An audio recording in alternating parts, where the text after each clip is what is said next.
Please remain standing for the singing of the ASEAN hymn to be led by Attorney Cindy de la Cruz and Attorney Jose Linsangan III, together with Coro Madrigal and the Manila Symphony Orchestra, conducted by Maestro Arturo Molina.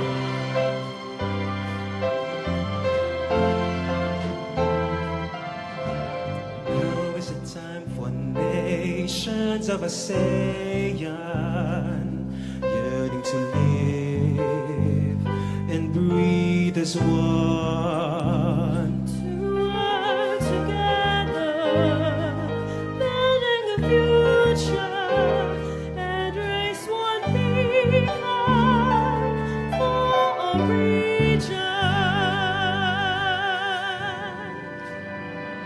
We shall be strong. We shall be strong. Diversity with peoples merged, fulfill our destiny. Loi, loi, grato, our music and dance, raise all our visions in song. ASEAN land, rivers and seas, one region filled with hope for progress and peace. Let our voices sing in unison,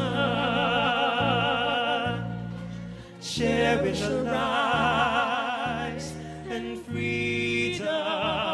This land, rivers and seas, for one ASEAN community. Imagine there are no borders now. We'll have just one great ASEAN family. Our laws and cultures together in perfect harmony. In perfect harmony. ASEAN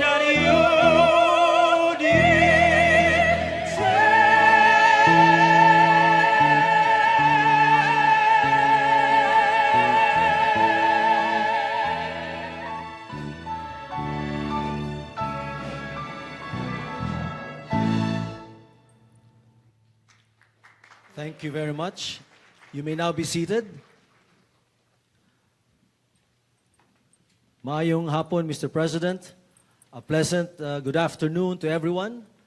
We are gathered here today to celebrate the special commemorative session of the ASEAN Law Association Governing Council. To formally open our program, may we call on ALA President, Attorney Avelino V. Cruz.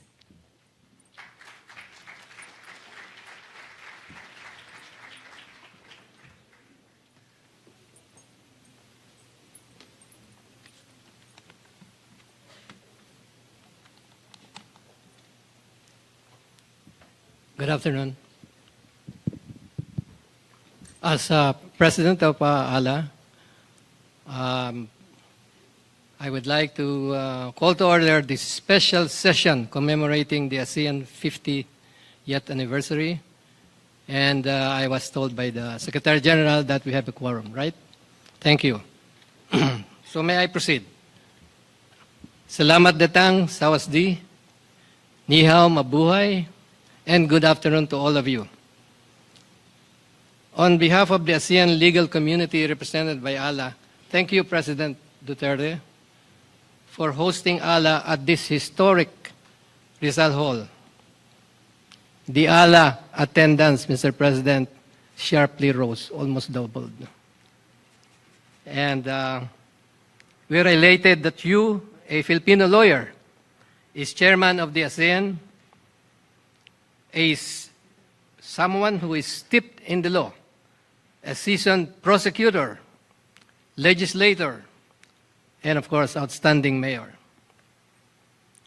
Our thanks likewise to Executive Secretary Salvador Bingbong Majaldia, who's seated there, and it's his idea to hold this special session right here in the palace. Secretary Majaldia has been a long-serving official, Mr. President, of ALA. He has been an official of ALA, and I remember he was the first Secretary General of the ALA Golf chapter. That's a very important position because golf represents the most effective mutual legal cooperation among our members. No? That's why Chief Justice Arifin of Malaysia said once that in golf, a golf shot, if it goes left, is called a hook. If it goes right, it's called a slice. But if it goes straight, it is called a miracle.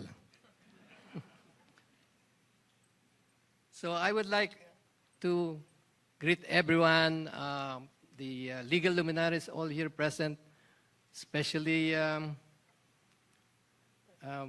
Secretary of Justice Aguirre, there seated beside my wife, and of course our Secretary General, the Philippine National Committee Chairman, former Chief Justice Panganiban, and of course we've already greeted the 10 heads of delegations seated right here in front of us. So I shall proceed. When ASEAN was founded in 1967, most people expected it to close down quickly because it was then a troubled region of the Cold War. So today, 50 years later, ASEAN is an unqualified success. The 5 countries are now 10. Notwithstanding that up to this present date, ASEAN has no parliament, no governing supranational structures.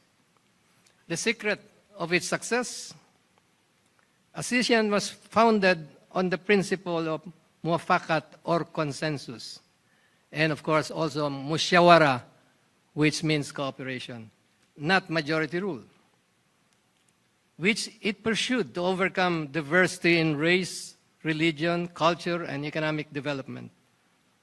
When the ASEAN Charter was forged in 2007, and we are all honored that one of the original signatories to the Charter is now one of our guests here, none other than former President Macapagal.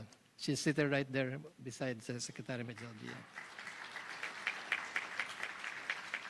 So ASEAN has moved quickly towards economic integration with free trade in goods, services, and its economic development has accelerated this geopolitical bloc of more than 650 million citizens, which by all reports is poised to become the world's 5th largest economy by 2020.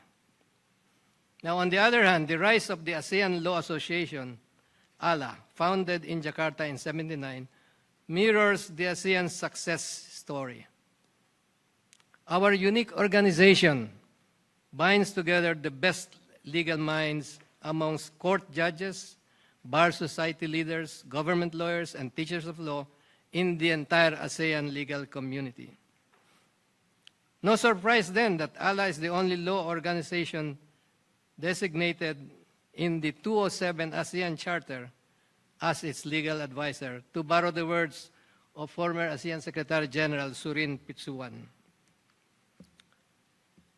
Now, since 79, ALA has fostered mutual legal cooperation through interaction among members in assemblies, committees, legal forums, publications, etc. And of course, socials, golf tournaments, and believe it or not, even in music competitions, it's another effective tool for legal cooperation. And that's why we have a concert right after the opening ceremonies here. Even before the ASEAN community was launched last year, ALA has already worked on regional harmonization of laws, which is a mandate in ALA's own constitution. Hence our theme, ALA at the crossroads of integration of ASEAN laws. Mr. President, may I just address this to you? One significant drop we have proposed is the ALA guidelines on best practices on the enforcement of commercial arbitral awards. If adopted, Mr. President, this proposal will turn a corner in promoting ease of doing business in the ASEAN region. Regional commercial conflicts would be quickly resolved, as arbitral rulings are recognized across borders throughout the region. It is now pending with the ASEAN senior law officials, whose delegates, 15 of them to be exact, join us today in our meeting this morning. Mr. President, we ask your support as ASEAN chairman when this work of ours reaches the ministerial and higher levels. On the matter of the South China Sea problem, Mr. President, our governing council approved in Vietnam last year a resolution which advocated, and I quote, "the amicable resolution of all issues in the region, always in accordance with the rule of law." That same year, I suggested before the China Law Society, whose representatives are here, that the China-ASEAN Legal Forum revisit the 2002 Declaration of the Code of Conduct on the South China Sea, since left undefined and without force. I am now made to understand that the ASEAN Security Council officials have now rediscovered this document, Mr. President. ALA, through ASLOM, can offer legal service as resource persons through ASLOM in these flaring issues on the subject. Also, Mr. President, delegates from the China Law Society tendered an invitation through ALA addressed to the DOJ, the PNP, and the PDEA on a one-month fully subsidized training program in China entitled, quote, "China-ASEAN Rule of Law Cooperation over Drug Issue and Other Unconventional Safety Problems." Mr. President, please give this invitation due consideration. Finally, this morning, ALA Philippines submitted a framework for harmonization of ASEAN laws, an ALA Institute, which seeks to unlock the potential strength of the ASEAN legal community. The Institute would reach out to all stakeholders in ASEAN, non-legal sectors such as business, professions, through continuing legal programs and research. Through the Institute, ALA would be enabled to complete its homework before submission of proposals to ASLOM or other ASEAN entities. Mr. President, in behalf of ALA, let me assure you, as you being chairman of the ASEAN, of the steadfast support and commitment by ALA as the civil society legal workhorse under the ASEAN Charter. Once more, Mr. President, Mr. Executive Secretary, our grateful appreciation for the honor of holding this special commemorative session of ALA's Governing Council at this very historic hall. Thank you, and a very pleasant afternoon to all. Enjoy the concert.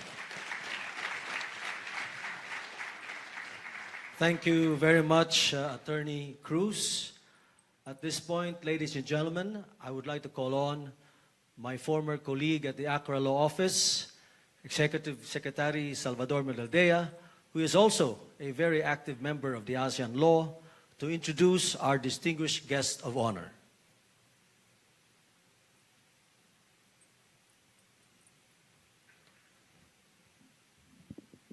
Good afternoon, ladies and gentlemen. I have the honor to present to you the President of the Republic of the Philippines, Mayor Rodrigo Roa Duterte.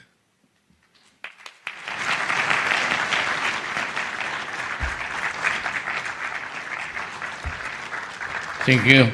Kindly sit down. Salamat po for the courtesy.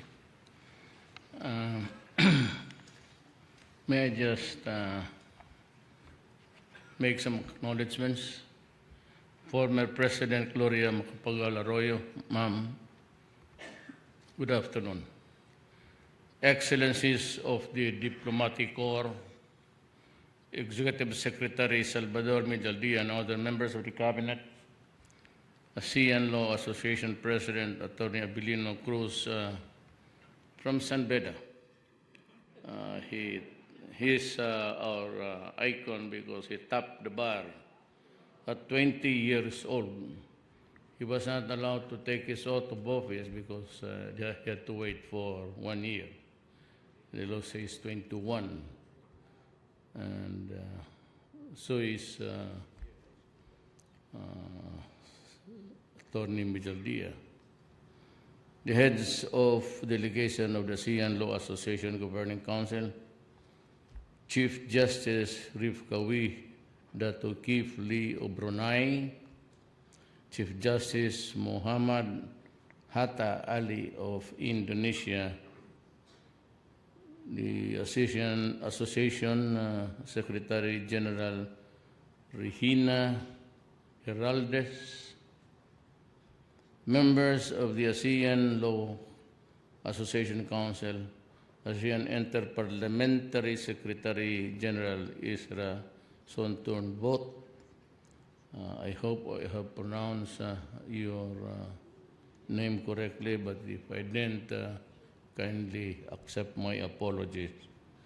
The former Chief Justice Artemio Panganiban and other members of the Supreme Court of the land are here. Some are my classmates, distinguished guests, ladies and gentlemen.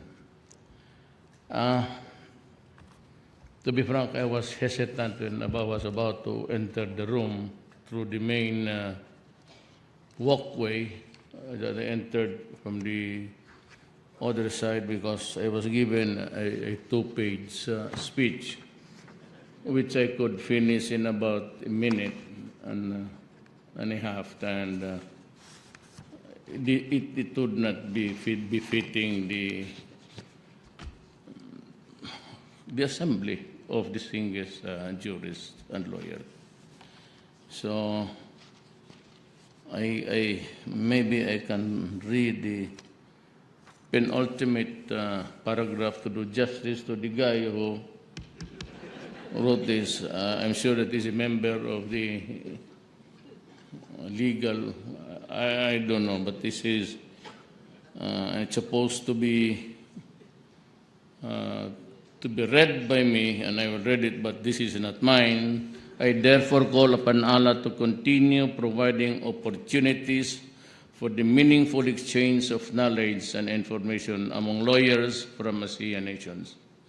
Let us work together instilling upon your members the best practices in the profession so that they can become crucial players in building a stronger and more dynamic regional community.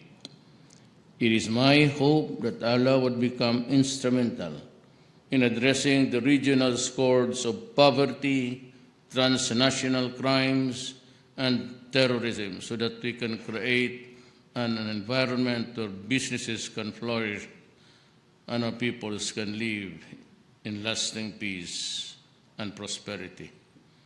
And then I say thank you to you, but not yet because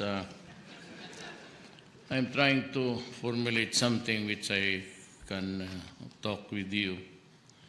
Now, I'm a lawyer. I'm a graduate together with, in 1972, the class of class 72, it was during martial law time.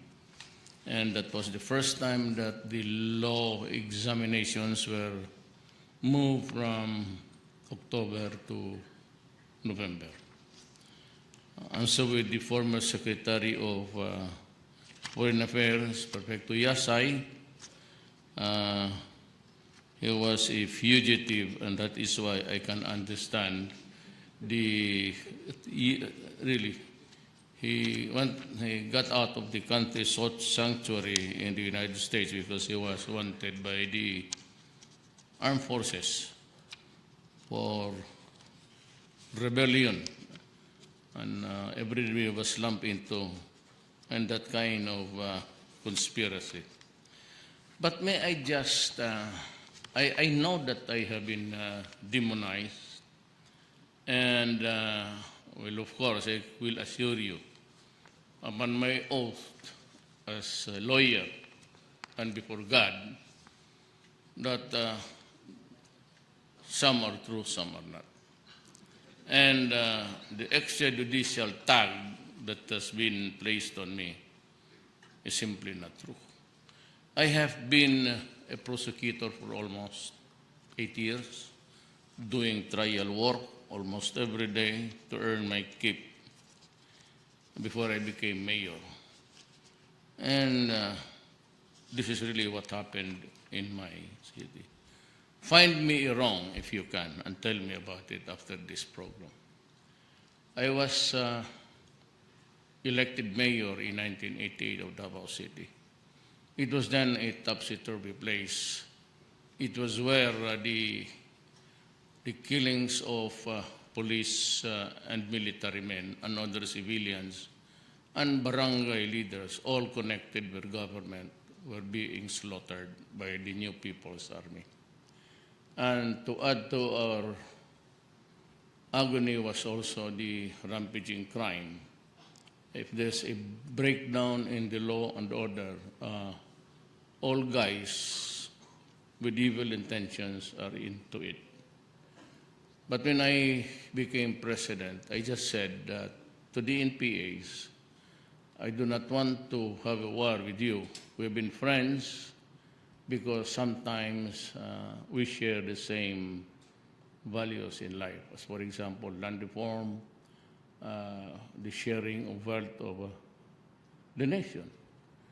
And I was very strong in the social approach of the problems of the city. I found allied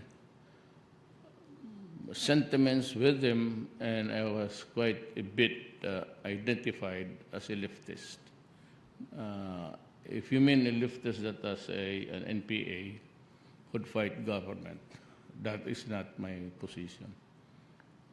I said that I will not kill a Filipino just because we do not agree with each other. And for the life of me, I was crossing the ideological borders, and that is why we remain to be, sometimes we attack each other, but at the end of the day, we find time for forgiveness, and they always wanted, and until now, to resume the talks between government and me. And I told them, you know, in the past, it's just all politics. When you're just a mayor, you do not carry the burden of compass and direction for anybody except for your own city. And it is always the votes that would count. But as president now, I carry the burden of governance, and as a democracy, I am here as the president now, and my main or fundamental duty is to protect the people and preserve the Republic of the Philippines. Nothing else would matter. And when I won as mayor, I was able to talk sense to the Communist Party of the Philippines, but I was having a hard time dealing with criminals.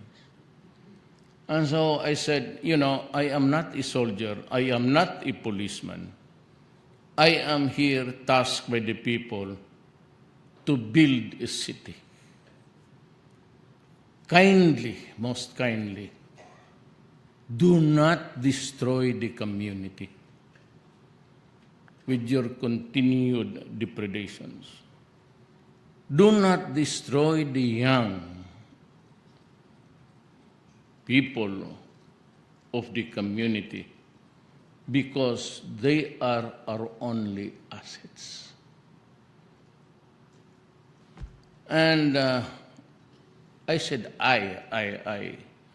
But I told the police, now is your time to do the right thing. Now, about the only reason why there were rampaging criminality before, and even I was mayor, was because the policemen were hesitant to enforce the law. You know, much to my dismay as a lawyer, the leverage being used, and you know that, judges and even the Secretary of Justice knows it, that when they are charged, the one who's criminal, raping and killing and everything, they also file cases against the police. And invariably, the one who has been arrested by the police would have the money to finance a case. But sadly, the Republic does not provide any lawyer for any of the police. They are on their own until today. Well, better this time because if I think that you committed an act for which you are presently being charged, but you can prove to me that it was done in the performance of a duty, and you have to save your own neck, you have to save your own life to preserve your life, then go ahead and I will take care of you. And that was the rule. And I said to everybody, remember this, policemen were afraid to apprehend. You know why? There was no protection at all from the local governments. But since I was a prosecutor, and I have seen so many cases fall because of the absence of a policeman or a policeman bought or a policeman who's a coward or a policeman who does not just really care about his work. And so I required every policeman, when I was a mayor, to attend hearings and testify in court to secure a conviction. And that was my habit when I was a prosecutor. Every time a case is called, the people of the Philippines versus Juan de la Cruz, and the judge would say, ready, Mr. Prosecutor? I said, sir, I do not have a witness for today. And if this continues for about a number of times, the case would always be dismissed on the ground that the accused is entitled to speedy trial. And if the case is called thrice and you do not have the witnesses, the case goes kaput and leaves the policeman hungry, because when a case is filed against a policeman, a peace officer, or a law, he is suspended that day. And he loses his salary, and there is no food on the table, and there is no money for the children to go to school.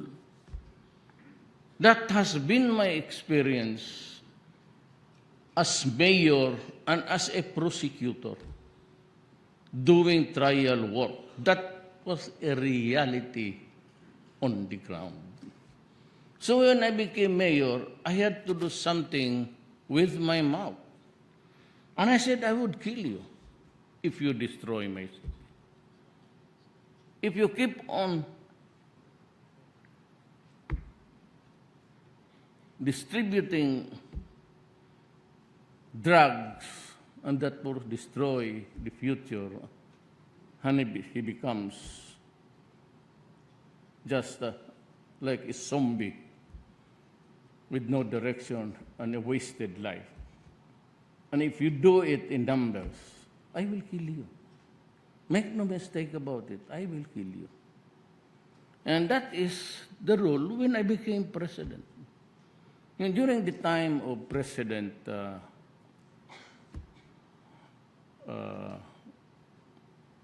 Arroyo and during the time of President Aquino, not their fault, but there was this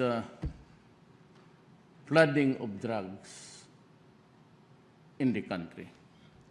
Little did we realize that as early as 40 years ago, during Aquino's time, we had already become a narco state because, as it is now, most of the barangay captains are the heads of the most basic government unit. It's the barangay, then the municipality, then it's the city, the province, then the regional offices, then you have the national government. And that was a very sad thing to realize.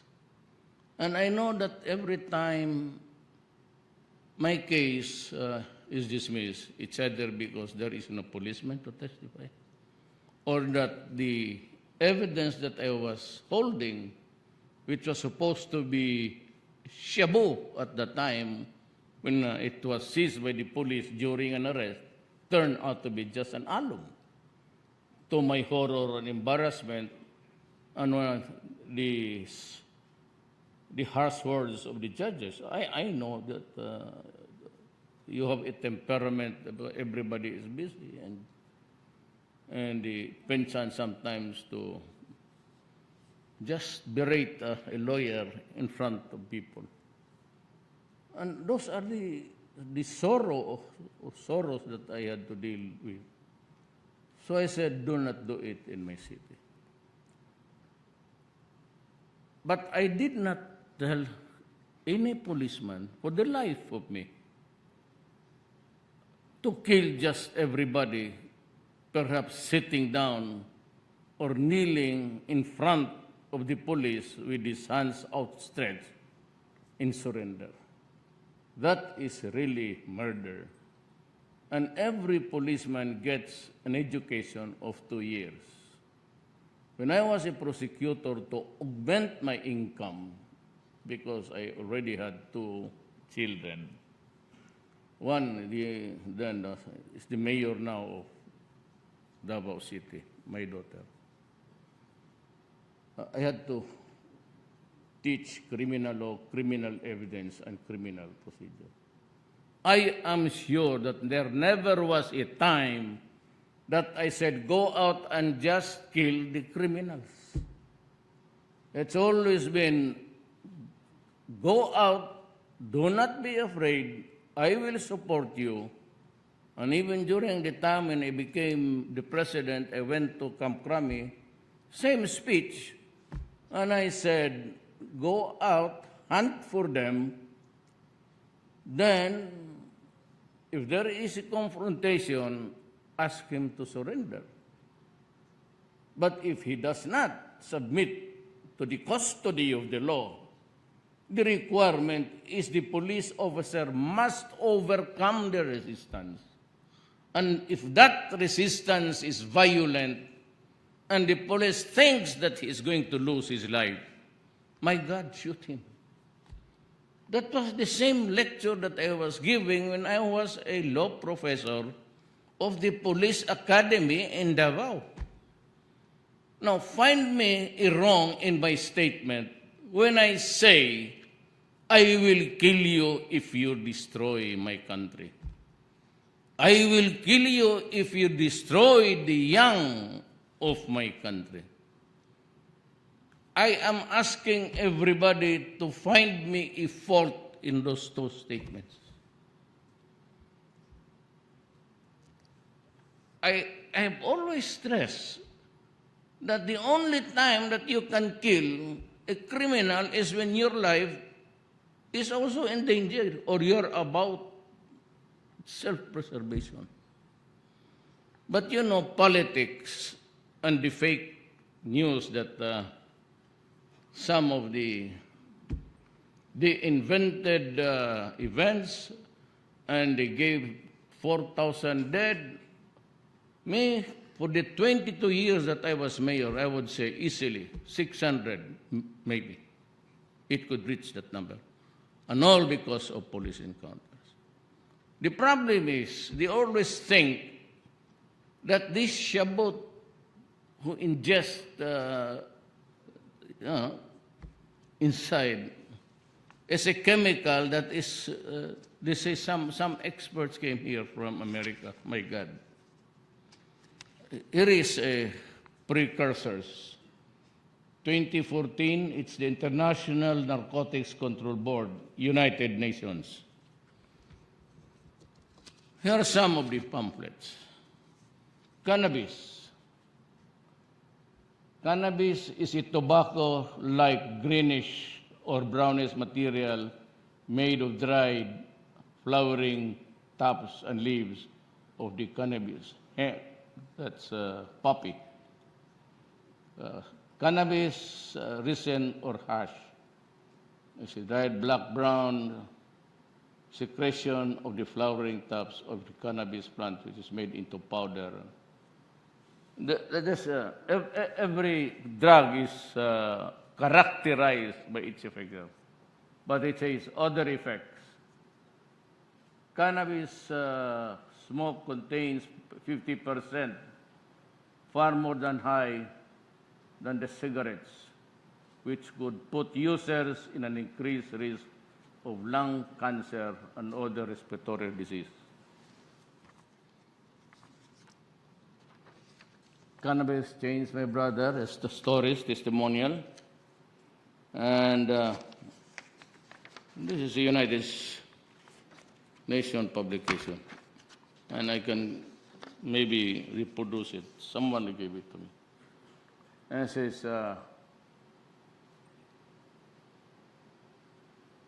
cocaine is a fine white powder that acts as a powerful stimulant. It is extracted from the leaves of the coca plant. On the street, it can be diluted to cut to other substances to increase the quantity. Crack is cocaine that has been further processed to ammonia or sodium bicarbonate, baking soda, and the like, and small flakes of rock. Risk.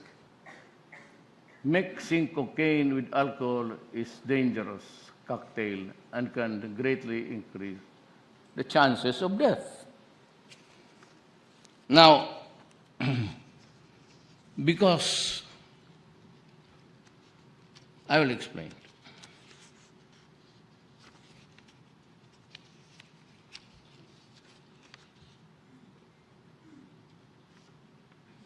There's the ecstasy, it's stimulant. So it's a sexual stimulant, they say. And we have heroin here. And heroin, the other risk of heroin is that users risk overdosing on heroin, which can lead to coma and death through respiratory depression.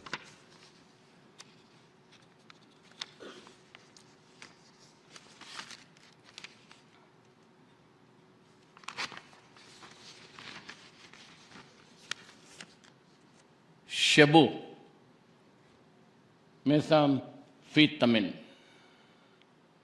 It does not come from a poppy, unlike cocaine, heroin, or the other effects. It is a combination of deadly chemicals.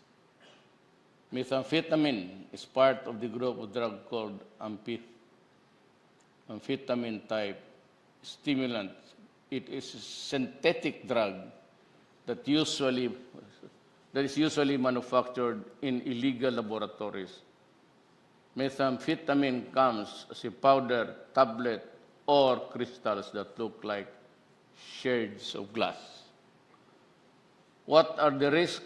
Methamphetamine use sometimes triggers aggressive, violent, and bizarre behavior among users. And so, when I asked the police, and I said, I declare war, you know why? During the time of General Santiago, when he was the chief enforcer of PDEA, the Philippine Drug Enforcement Agency, he said there were about 3 million affected Filipinos contaminated with shabu. During my time, I declared war. And many of you Filipinos saw it on TV, people surrendering by the hundreds of thousands. At the end of the year, I took my oath of office in June 30, so I started to work July. At the end of the year, we were able to make an accurate count of 1,300,000 additional drug addicts. So my country is now reduced to slavery. A good portion of the population are slaves to a drug called shabu. And shabu, or the overuse of shabu or constant use of shabu, 6 months to 1 year, shrinks the brain of a person. That explains the aberration, why they are violent and sometimes very aggressive. So most of the victims who were killed, and according to the bright guys of this country and the political opposition, the guys who cannot accept defeat. They invented the fake news and concocted figures. I do not deny that there were people killed in that campaign. But what is they say is, why are they killed? Because a shabu user or a lieutenant of the shabu syndicate has always a gun. And that is my experience when I was mayor. And sometimes I am there to watch. Sometimes I participate. They always fight it out. And this document of the United Nations, who until now is in denial about the problem of the worldwide use of shabu. Now, there is now a less use of cocaine, heroin, and all, because you get it from the 14, the Golden Triangle, Burma, Cambodia, in that, they call it the trail of the shabu merchants. And in South America, you have to get it, the poppy, or from the neighboring countries. They have to travel. And there is much risk because of the so many countries and the so many checkpoints that you have to pass. Well, if you just cook shabu where you are, and you can cook it, just create something which is smelly, piggery or a poultry, and that deadens the peculiar smell of shabu. And you can cook. The precursors are there. It's a report of 2014 of the United Nations. So now the question is, why is Duterte enforcing the law only against the poor people let me tell you now, here and now, the market of shabu is the poor sector of society. Because, the rich people, they don't really go crazy at one time or that easy. They use it sometimes cocaine, but they are the rich people beyond the reach of the law. They have their own yachts. They can go around Manila Bay, or some of my friends who are really, I know, to be into it. They ride up in the air using the jets, and they do this session. So, those are the rich people who cannot reach the price of cocaine and heroin.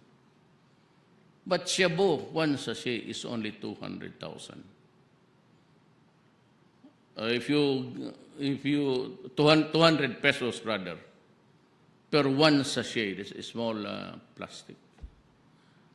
Sometimes you do it every day, then it's about 6,000 per month. You times it 12 months. I'm not good at math, but you realize something like times 12. That's about times 12 million. That's about 216 billion industry. Money intended for the Filipinos circulating from their sweat of their by working at the same time being a shabu user. So this is why the poor people? Because it is being peddled and distributed amongst the poor people. You cannot go to the plus subdivisions of Forbes Park and start whispering to the guy, hey, now, I will solve the problem, the riddle for you. Why are minors being killed? In this country, 15 below, they do not incur any criminal liability. Our penal code before provides the crime time something like below 9, no criminal liability. And that is correct. I agree with it. Then above 9, below 12, if there is malice. As for example, a little boy who steals for food or maybe clothes, we can look beyond it. But if this guy, this little boy, starts to molest a girl or a woman, certainly there is malice in it. Then the law says above 12 but below 16, or whatever the crime, there's always the indeterminate sentence law. Here is a catch. He is my friend. I do not deny his competence. I do not deny his honesty. But if there is one single person who's responsible for all of this criminality, when that law took effect, it is Senator Pangilinan. Why? Well, I'll tell you. They go abroad, they travel, then they observe penitentiaries, and maybe in the state of Washington, not D.C., Washington State Shuttle, or the Juvenile Offenders Law of New York. He copied the 15-year-olds below, no criminal liability. But he did not provide for after the arrest mechanisms. He could have done it by making a law that would make everything compulsory. After the arrest, that boy has to be placed in a halfway house or facility to learn more about criminal responsibility or even the sense of accountability. And it says there is an SW, the social workers. The social worker in my city has no grills, has no doors, it's open, and they are there broke, and they can go out everywhere. If you ask any policeman now when you go out, that is the sad story of the Philippines. Once a teenager is arrested or a minor, and the police does not even bother to bring him to the station. If he says that he's a minor, because if he detains the minor, he goes to jail. It is now the police who would be facing charges. And that is why you hear me with a bad mouth, with a foul mouth. Do you know why? I could not even think educated people and the other guys from the other party understanding the whole story or the reality on the ground. So I sometimes do it on purpose just to shame you. Like the European Union.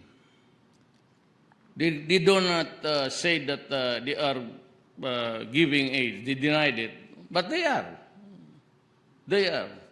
So when Sonny Dominguez, my finance officer, said there's a plan to give us, I said, for all of the European unions, say no to them. Say no. We do not need that, I said, Sonny. We can survive as a nation. But, you know, you do not tinker with the sovereign nation, with my sovereignty. Because when they give aid, they impose conditions. And sometimes they have been critical of me. And even the United States, Obama openly criticized me. And the fact is, which is really the practice, some progressive alliances from the EU would come here to take a look. But they look only of how many persons allegedly killed by extrajudicial process. They don't even bother to say why were they killed. Wala, basta pagdating lang dito, these are the number of persons already killed. And they start to blurt out about me being an executioner and all of these things. When as a matter of fact, I never ordered any single policeman in this country to say, just kill them without any reason. And that is why, to my dismay and chagrin, and for placing me there as if I'm really something of a demon, I retaliate by just dishing out epithets, curses, and whatnot. Because everybody now wants to believe, and they only count. There were 10. Look at the news of this new. They would just say in the Philippines there were 10,000 people, and those were invented. And even if I have, who was my victim? You said 10,000. Where did it happen? How did it happen? What weapon was used? They could not even answer that. That's part of due process. When you accuse a person of killing or committing a crime, you should place there. Rolando Marquez died by. They just count, and according to the newspaper, there's 10,000 killed. Is that all? And you want me to be nice, to be courteous in my mouth?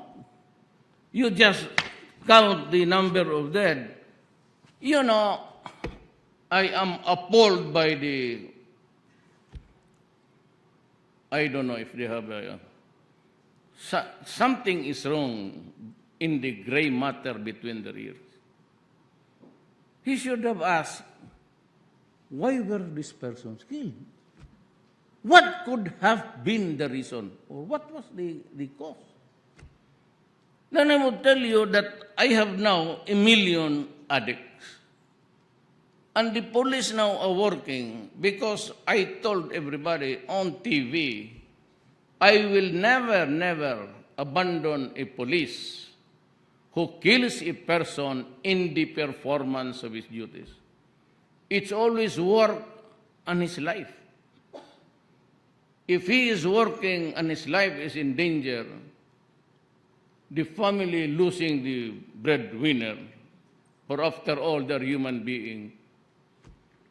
Why should you only worry about the deaths? I have lost more than 200 policemen in the drug war. I have lost soldiers more than the police. Because in Mindanao, when you make a raid there, you are met with an M60 bazooka or an RR repeating rifle. It's a machine gun. It's a powerful gun. How did the Marawi siege start, if I may ask you? Do you know?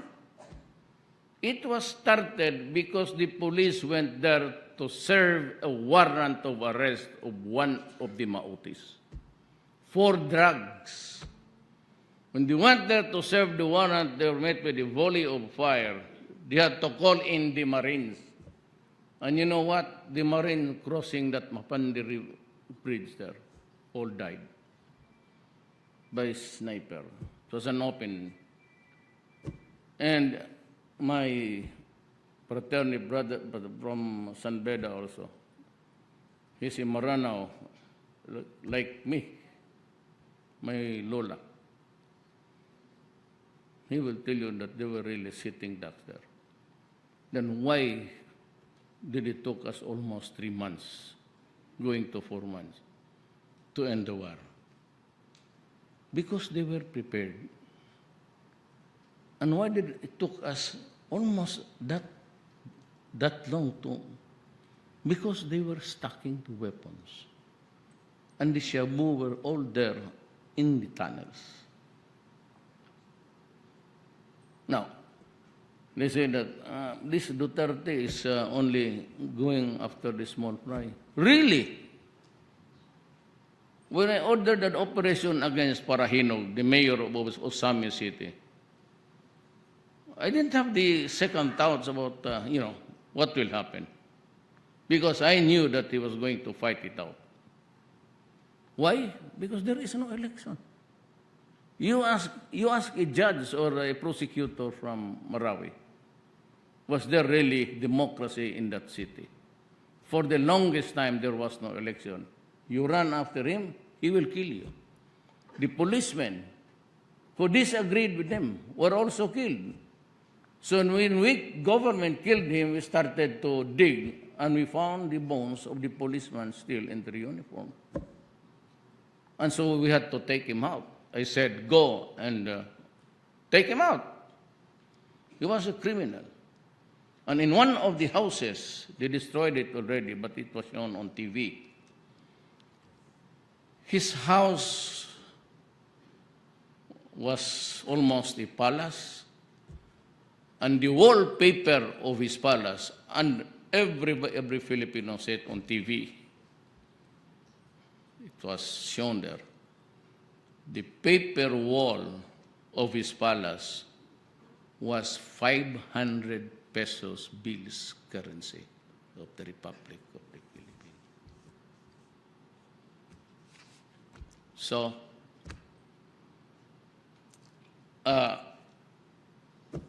the mayor of Iloilo City, I identified him This is broadcast nationwide. I said, you're next. You're next. But after the mayor of Espinosa of Albuera, same thing. He shot two of his policemen in front of the people in the market because they would not obey him. And he has killed so many people. Shooting there, shooting. No election. It's always terrorism. No democracy was working in that place. And the freedom of the people to choose their own leaders was really absent. And you want me to be nice to you? You kill police officers and you act. I do not blame you. I called for them in this room in 3 batches. There are so many mayors. And I said, you be careful. He said, do not do it because I will go after you. And probably, if I have to kill you, I will kill you. And that is what I said to General Luot, who was a military man at the time that he just retired. And the idiot is now the mayor of Daan Bantayan. And he said, why do you have a sal end of 100 million? He said, because he was a successful businessman. Well, successful businessman in dealing drugs. He just omitted the last phrase. As President of the Republic of the Philippines, I have to protect my country at all costs. Maybe, whatever your rights will end when the interest of my country begins. Sorry to tell you that. Do not ever, ever mess up with my country. We will never understand each other. Now, what's the role of the minors? Why is there an adult and a minor? Well, because the adult is the distributor of the place. And the runner is the minor who does not have any criminal liability. So when he is arrested, he is freed immediately. Immediately. Don't ever think of that, that they are sent to, no such thing. Believe me, I'm telling you. The moment they're arrested, you saw several of those snatchers, which was taken by a video in EDSA, grabbing necklaces, bags, and everything, and they run. And there's a drama on TV, they were arrested. You didn't ask them, what happened to the arrest? And they would just say, we released him. Pangilinan says there is the SW social worker. It ain't true, my friend. You are there. You have been always a senator. I've been dealing eyeball to eyeball with this problem as mayor, as a congressman, back as vice mayor, then mayor again. I should know my business. Now, look, you don't arrest. What I told them was to destroy the organizations. Believe me, shabu or distribution of drugs is always organized crime.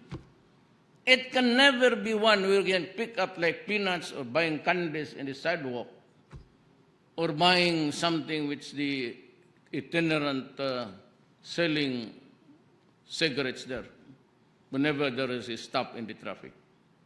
It is always an organized crime. There's always the one who would cook. There are the lieutenants who would distribute. And there are the peddlers who deliver. Now, what about the minors? Well, some minors are also hooked into drugs. And they refuse sometimes, but not all the time. Minors, you hold them and they would even, so sometimes the police have to overcome the resistance so that you can be brought to the station or to the judge to answer for your misdeeds. Minsan, they suffer hematomas there in the struggle. And the following day, after they are released they are immediately released, they go to the doctor, have the examined, and after that, file a case against the police. And sometimes, the obscenity of it all is that they are the ones milking the police. Give me the money and I will withdraw my charges against them. Do not ever think that everything is in order in this planet. Please. Always, we have been taught that there is always the evil and the good. Do not presume goodness all the time, or this country will sink.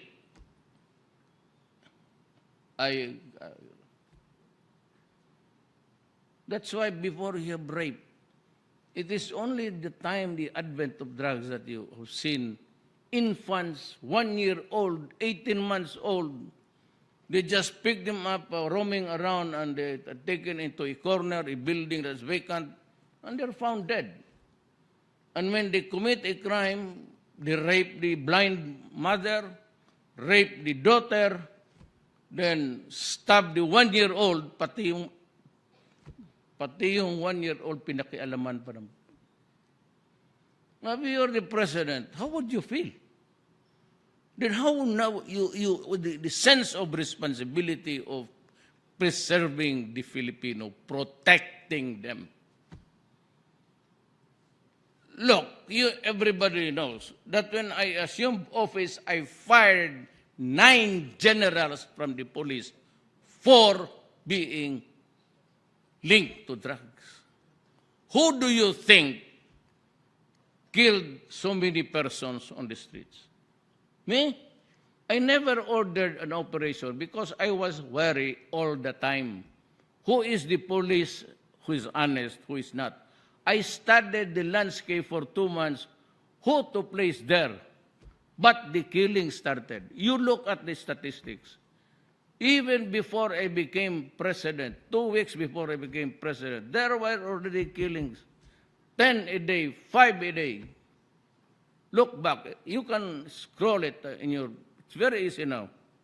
Scroll it back and you will see the number of persons dying or dead even before I assumed the presidency. Who do you think killed them? So that is my case. That is my summation of my innocence, if you may, or my guilt to the others. But that is how I operate, because I am tasked with a very onerous burden of keeping the citizens safe. Why? Remember, there are 2 million Filipinos working abroad just to earn money to send to their children for food and education. Remember that. Sometimes you hear them. I will not mention the country, but this is not the first time that they are there as domestic helpers, jumping out of the door, being raped, being killed. You know, in some countries, if you are bought from the slave markets of Africa, or you are doing domestic work but paid, you are a fair game for sexual abuse. By the head of the family, by the son, by the daughter, by the brother-in-law, and they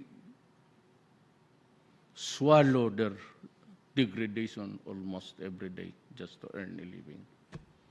And they send money to it. And the neighborhood guys there know who was the ready money. Who among these youngsters would have the money? You know, and they would target these children, these young guys, because they know that they receive money. I said it's the community who is poor that is the center of gravity of illegal drugs. Shabu thrives in the poor communities. It is not a problem for the rich people because the rich people know that they would go crazy. All you have to do is to read. And every characterization of the... it is only here in Shabu which says that you go violent. And this comes from the United Nations. And these United Nations, they send investigators here to just find out how many persons were killed. And so that's why I insult them. And the EU says, why? Because when they go out, they make a statement that in the Philippines, they follow the line of the opposition and those, and say that there were 10,000 killed. Even make it 20,000. According to the, there are 20,000 killed by extrajudicial killing. The son of my cousin.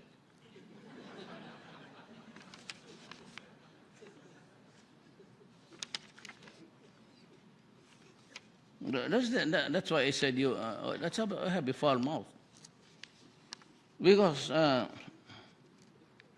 they come from EU. And how can you be so ignorant and short of understanding? It is a social problem. If it is a social problem, then begin by saying that there are deaths, but why are there deaths in this country? What causes the bedlam? You just don't come here and say, how many dead? Oh, this is enough. We will trump it around the world that threatening with me with prosecution before the International Court of Justice. Go ahead. No problem. But just give me a audience who are educated. So that's why it appalls me to learn that they can be so stupid about it, that they do not, almost an ignoramus. See, in all of the characterization, it is shabu with amphetamine. The effects is sometimes triggers aggressive, violent, and bizarre behavior among users. It's not enough to put them on notice that there is something terribly wrong here.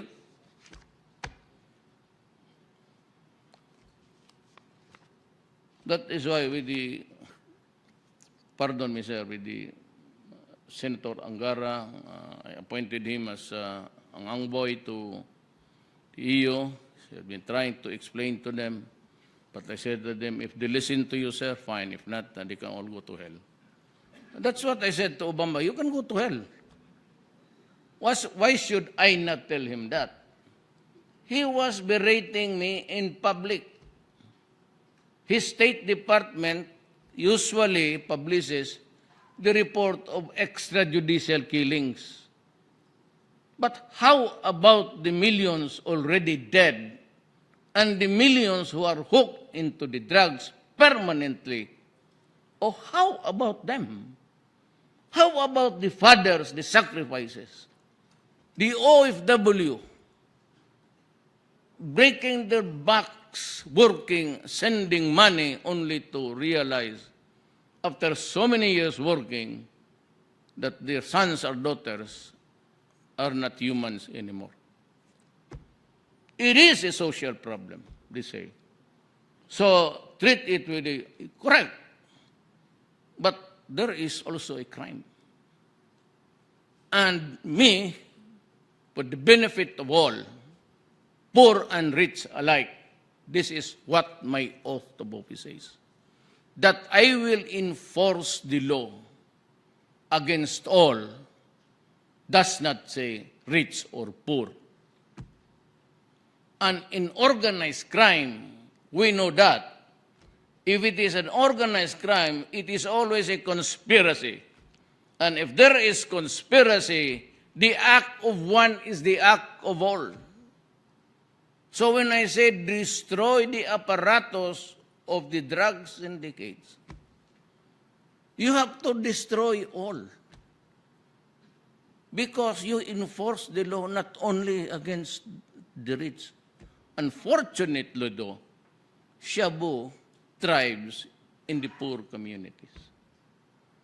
Otherwise, why would I waste my time with that? I said, I am a president. I am not a soldier. I am not a policeman. I build a nation. But, you know, it has to be a nation run by the rule of law. Tell me now, what is my sanctuary in the face of all this onslaught against the people? Do I kill innocent people? What will I get? You think God will like it? I will ask you, Duterte, how many persons did you kill? You know, my count is, I said when I was mayor, more or less, I can give you a rough figure. God, it's about 600. Oh, how about in Manila? I say it's 10,000. You know, God, if it's really 10,000 and they are dead, why don't you ask him? They are here already in hell. And you'll get the true answer. You say, why are you dead? What's wrong with you? For what? Very easy. I am not afraid of the wrath of man. I can always explain my duty. If my duty falls short of the expectations of the people or would have a different view of how things would be run, I'll accept it. I can go to prison even. What I'm afraid of is the wrath of God. It's always God that counts. Not the God of some religious people. Maybe we have different gods. My God does not allow youngsters to be raped and to be killed. My God does not allow shabu to thrive, to destroy people's lives. My God says that I have to do something because God says that you were elected to really serve the people. And if I go down, I will go down. If I go up, I go up. I place myself in this. Whether I go up or I go down, I will do the things which I have to do because it is my work. And I am a worker of government and I serve the people of the Republic of the Philippines. Thank you.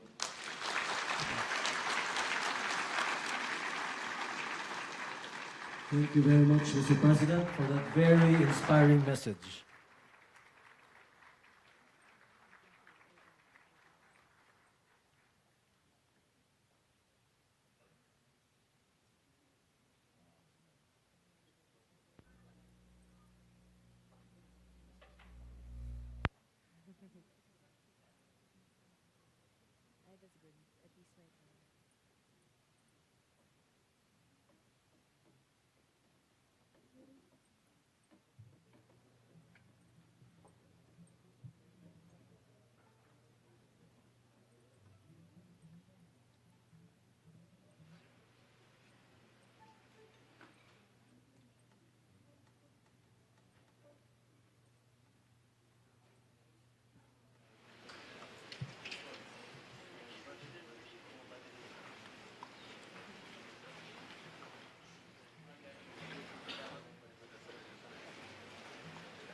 Ladies and gentlemen, the President of the Philippines, President Rodrigo Roa Duterte. Thank you again, Mr. President.